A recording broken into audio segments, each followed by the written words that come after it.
if you look at the statistics, the rich are getting richer and the poor are getting poorer. And so you have sort of this upper class that Seattle in particular has never had before. And, you know, it's very different to have a few railroad barons build big mansions on Capitol Hill and to have, you know, thousands and thousands of relatively well-off people spread out all over the region and build big mansions, which is what is going on and stuff. And so we need to think about that. This, I think, though, should be, there's some things you can regulate and other things you sort of influence through talk and philosophy and sort of social pressure and stuff. And this is, to me, this is something that doesn't lend itself very well to regulation. It lends itself more into sort of discussion. And what I would encourage people to do would, if you see articles like that raise questions like that in your mind, please write or call the newspaper and make exactly the point you made. Hopefully a point that could be published, because then that starts a public dialogue on what is appropriate scale. When, you know, I talked to one gentleman who was displacing a small home with a big home on Lake Washington that was blocking the view of his neighbors. And he was a little bit apologetic, but essentially, you know, what he said was, this is progress. That if you know, if you're going to freeze everything in place and try to keep everything the same size it is now, it will lead to the fossilization of this city and this region. And so, you know, get used to it. This is America, essentially. And he had a point. And so this is sort of the dialogue, or I'd like to see, say, seat take place in this community. If we implement the neighborhood plans that we now have in place, do you foresee that that's going to manage growth and build a livable community, you know, that we're going to be happy with? Or do we have to make a lot of changes in those plans in order to come up with what is described here as a livable? That's, I think, exactly the kind of question that you folks have to answer for yourselves. I mean, are you really, you know, I can't stand up here and say that the neighborhood plans as drawn is going to make your life better, because I don't know what will make your life better. Only you can answer that. What do you want to see? Do you want to see more vibrant retail cores with apartments and condos on top of them and a sort of more active street life? Or do you want your neighborhood to be as quiet and peaceful as possible? Those are two very different lifestyle choices. Do you want to see growth concentrated in this urban core of our metropolitan area? Or do you want to see it out in Marysville and Monroe? You know, these are precisely the kind of things I think this comprehensive plan is designed to sort of say. And so, you know, I just can't answer that question. Thank you.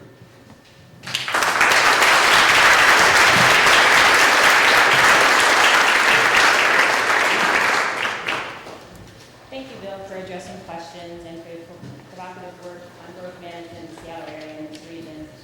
Before we get to the staff presentation, I'd like to present the city's new planning director, John Ram, and ask him to say a few words.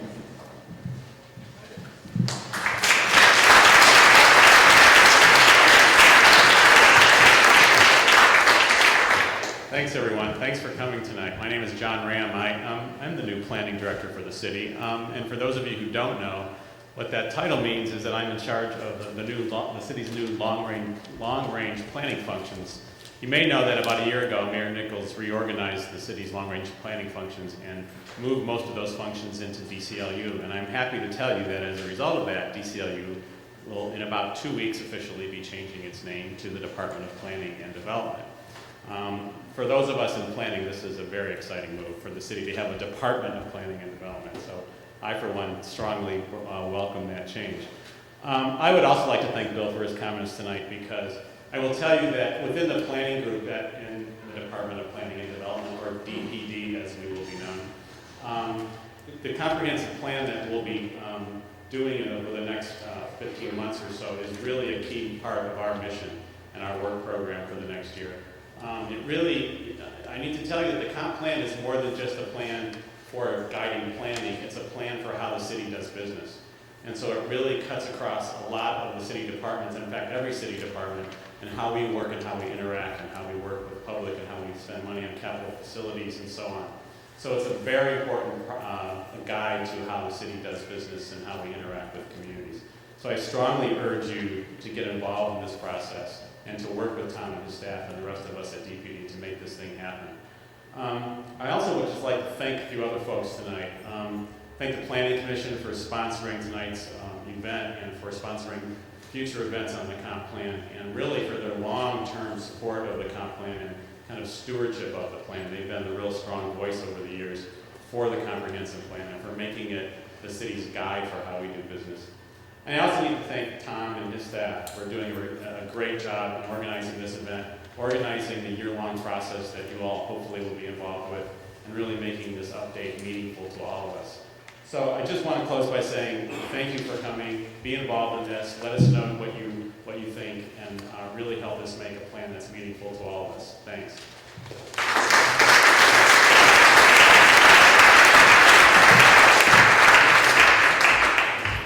Now I'd like to introduce Tom Howard. Okay, had to ask. And the city's comprehensive plan manager, who will present some additional background on the comp plan and describe the 2004 update process.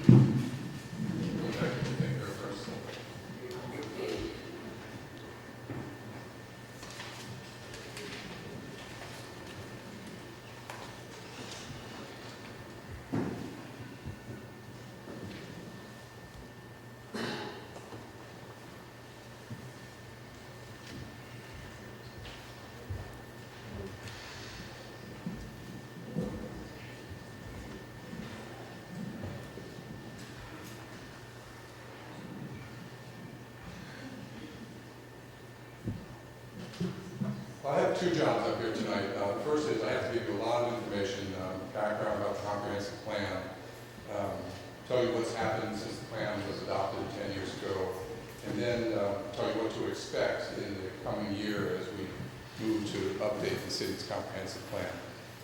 My second job is to do that in a big hurry so that we have enough time for you at the end of the meeting to go to a resource table spread around the back of the room and talk to staff about some individual issues that you brought when you came here today, or that you see written about on the boards and the handouts back at those tables.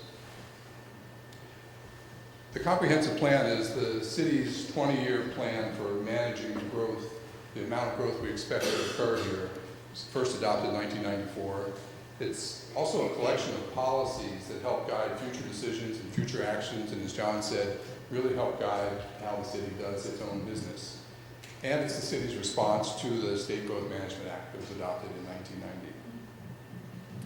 The contents of the plan are defined by the State Growth Management Act, also by county-wide planning policies that were adopted and agreed to by all the jurisdictions in King County.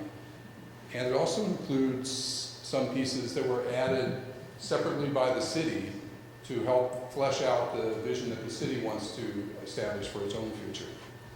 There are 10 elements or chapters to the comprehensive plan. The first 5 of them are the ones that are required by the State Growth Management Act. There's one required by the countywide planning policies. Also from the countywide planning policies, we got the notion of urban centers and the criteria for defining what urban centers are. There are 5 of them in the city of Seattle. And the city then defined 4 elements that we wanted to add into the comprehensive plan in addition to those.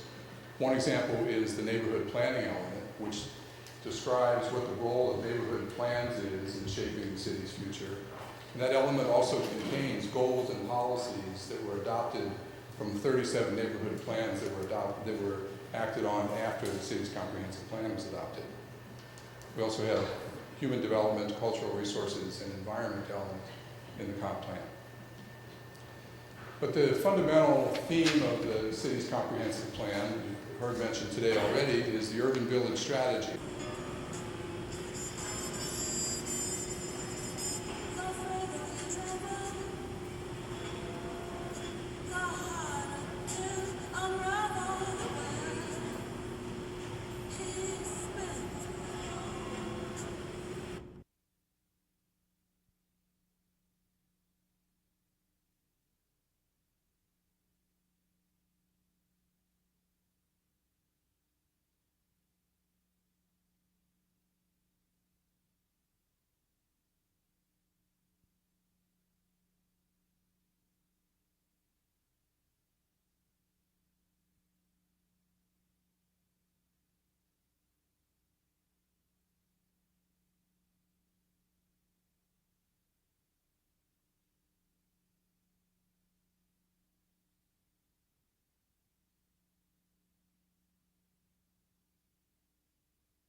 passport, you want to make sure you go around and get a stamp to all the charities, and then turn it in at the desk or the table. There's a box at the combined charities table at the foot of the elevator, and you get a chance to win a door prize. So thanks again for coming.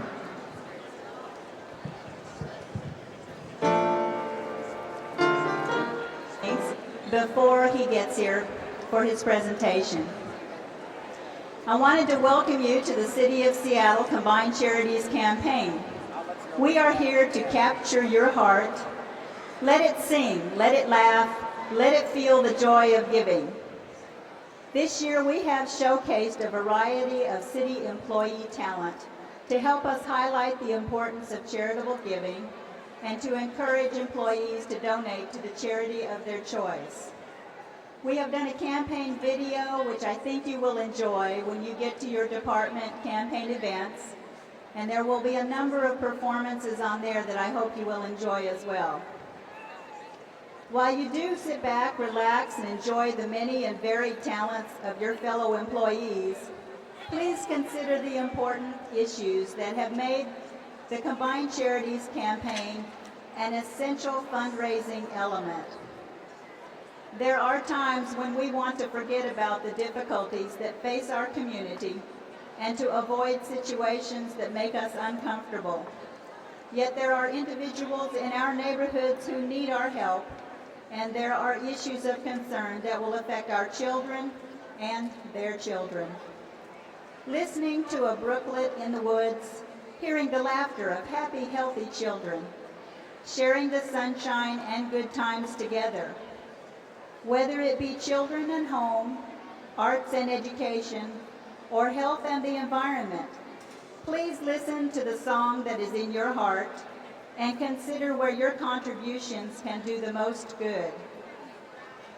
There are many methods to address the problems that are facing our youth today. Some of the most exciting and innovative approaches incorporate the arts and utilize individual creativity to help families and youth find the answers they need. Children need the support of others to effectively face the challenges confronting them in society today. Assistance is available from birthing issues to gang violence, from cultural differences to language biases, and from drug problems to alternative care. Please check your Combined Charities catalog for a charity that addresses your concerns. As individuals, we often encounter situations that are challenging to address. Charities must work with these situations every day. They struggle to meet the demands of intense need while maintaining cost-effective programs as efficiently as possible. Without consistent funding, the resources necessary to make their services available are hard to obtain. With your monthly donation, even a small monthly donation, the charity that means the most to you can plan and organize to deliver the services more effectively. Please consider where your donations can best serve your community concerns. Who are doing lockout, tagout, and we have a lot of participants who are saying, no way. The majority of participants Are Army Corps. right. Those who are under governmental agencies. Yeah, New York Power Authority, municipalities, federal, TVA is in there, Bureau Rec's in there. And the majority of our participants, at least to date, are saying we're interpreting the OSHA regulations that to mean we can have control of the area without actual physical locks. That we can do it procedurally. So I guess that's worth noting in going by and benchmarking.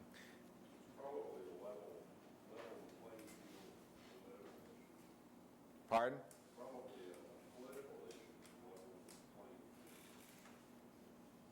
Probably is. Probably is. Okay, with that, we're going to dive right into plant maintenance and put data gathering behind us here for a bit.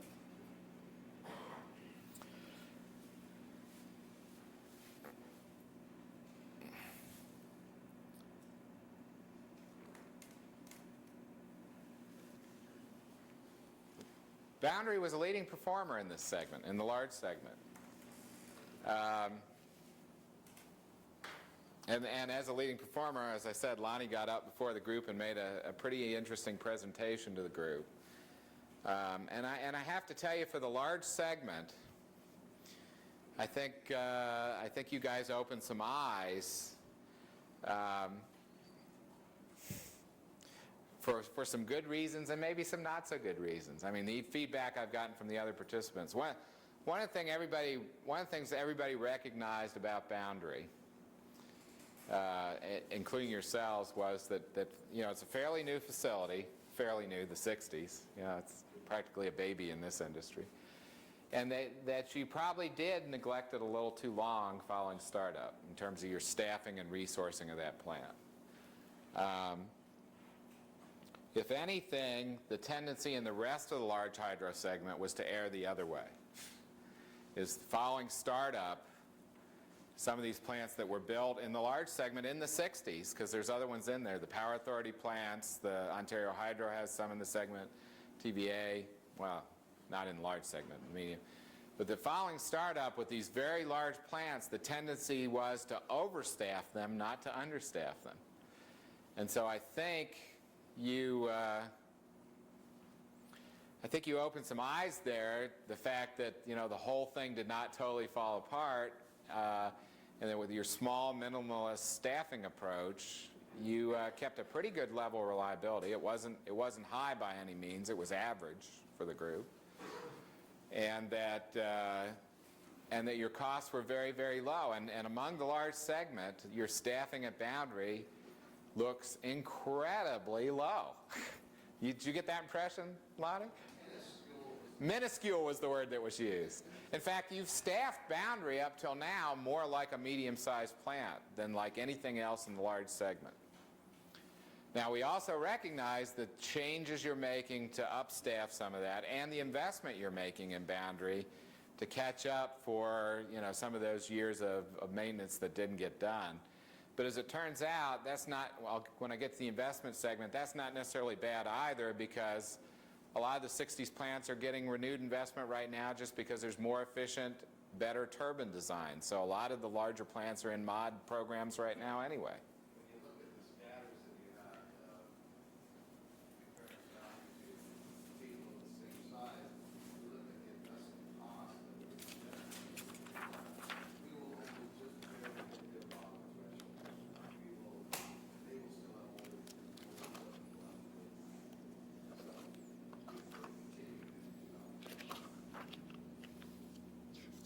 In fact, I'm going to grab the same one here for large that I had for operations.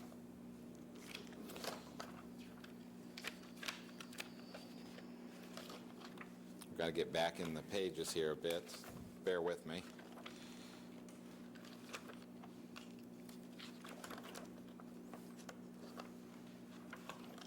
Here we go.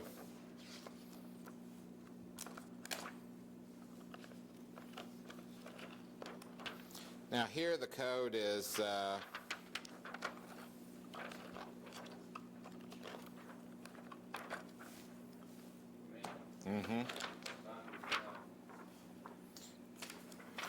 here's the cost scatter for the large plants, or the cost bars. And we had one plant that was right there even with it. That was Niagara. I think that's remarkable that you can match Niagara's plant costs. I think Lonnie was even surprised because Niagara's a plant with about 230 or 240 people on staff for operations and maintenance. But for those of you who know Boundary, you'll be amazed at this number. They're producing around 16,000 gigawatt hours of energy a year. They've got Lake Erie dumping through their dam. They've got about a 98% capacity factor when adjusted for availability. They have Lake Erie dumping through their dam. So, I mean, with far less constant water supply and far less water, you've been able to match the highest production capacity facility in the country besides Grand Coulee. Grand Coulee is the only larger energy producer in the country than Niagara. So that's pretty remarkable. I think what's remarkable, though, to do that is you have to do it with a minuscule staff. That's a good term. I'll have to remember that, minuscule. Because you don't have anything like 16,000 gigawatt hours of energy going through Boundary.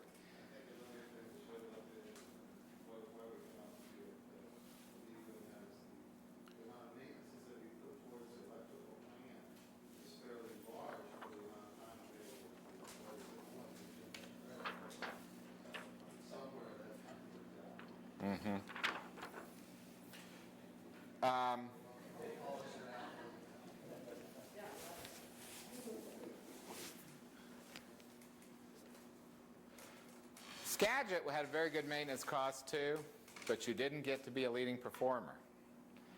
And the reason for that is because the way we measure performance effectiveness in the maintenance, we not only look at cost, we look at reliability. And in fact, Lonnie was talking about the scatters. I'm going to go ahead and go back and pull up the scatter for the small to medium greater than 45 years old. When we say scatter, that means we actually measure their performance on two dimensions. On one dimension, we look at your cost per megawatt hour. I'll actually come over here. We look at your cost per megawatt hour here. Remember I said Skagit was the cheapest? I don't even have to look the code up for Skagit. Skagit's right here. It's the very cheapest plant in the small medium segment except for one of our 1995 plants. But also, we look at a composite service level, and here we call it a service level, but what it is a combined factor of your equivalent forced outage rate and your equivalent plant availability. And it's weighted, that's what this says right here, it's weighted very heavily toward the forced outage rate. 75% of the measure is how well you did on forced outage rate, and 25% of the measure is how well you did on equivalent availability. Now, for those of you who don't understand what we mean by equivalent availability, what that is a measure that takes into account all your outages of any type, versus your serviced hours, or versus the total hours in a year. It says what percentage of all the time available in a year were we available to generate power. In the hydro business, a good number for forced outage rate is about 1%. And a good number for equivalent availability is around 90 to 92% of the time. That means the difference between those two is your planned outages and your maintenance outages. Skagit had very low costs, but it also had the worst forced outage rate and the worst equivalent availability of the group. So what we basically said is, if you look at the trade-off between cost and service availability, this line right here is being where you expect to be. You're right in the expected range. This basically says you're on the average of where you expect to be for your low cost. To be a leading performer in maintenance, you've got to be somewhere up in this quadrant where you have better than average reliability with less than average cost. And Skagit would have been there except for their availability, which says to me the issues you ought to be looking at Skagit and somewhat at Boundary, because in Boundary you were just average for your availability, your service level. Question? Well, we've had a heavy replacement program at Skagit, which is a long outage. Right. And you also mentioned a weighted forced outage. Yeah, it's weighted 75% of the measure is towards forced outage. But I mean, keep in... We're also talking about a really long period of time of scheduled outage. Right. And keep in mind, everybody else's schedules outages are in there too. Everybody is taking some units out during the year to do their planned outages. And if you have a very long single outage, that will tend to drive you down to average or below in that availability factor. But again, that's only 25% of the measure, so that won't knock you out of the box. That's also the picture for this weighted capacity of what it would be if it was Right. what it could be. Yeah, I said it's equivalent availability. It's weighting it across all the units in the station. It's a single number for the in the Skagit's case, it's a single number for all of Skagit that weights all the units in based on their size or their capacity.